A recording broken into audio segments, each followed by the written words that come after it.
चाहिँ त्यत्तिकै पकाइदिइहाल्छु ल फर्स्ट।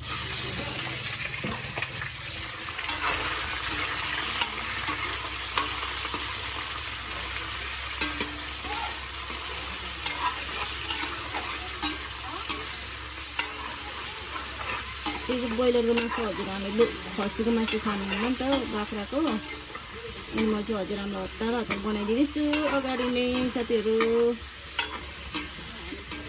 हामी चाहिँ अर्कै अब खसीको बाख्राको मासु खान्छौँ ल, त्यो पनि तपाईँहरूलाई म देखाउनेछु पकाएको। अनि त्यसपछि खाना खाएको पनि सबै देखाउँछु। यतिको भइसकेको छ। घर चाहिँ यतिको बनिँदैछ, कहिले बनिएर माथि नै पकाएर खानु होला नि। जति नै माथि नै बनाए पनि यहीँ नपकाइ हुँदैन हाम्रो चाहिँ।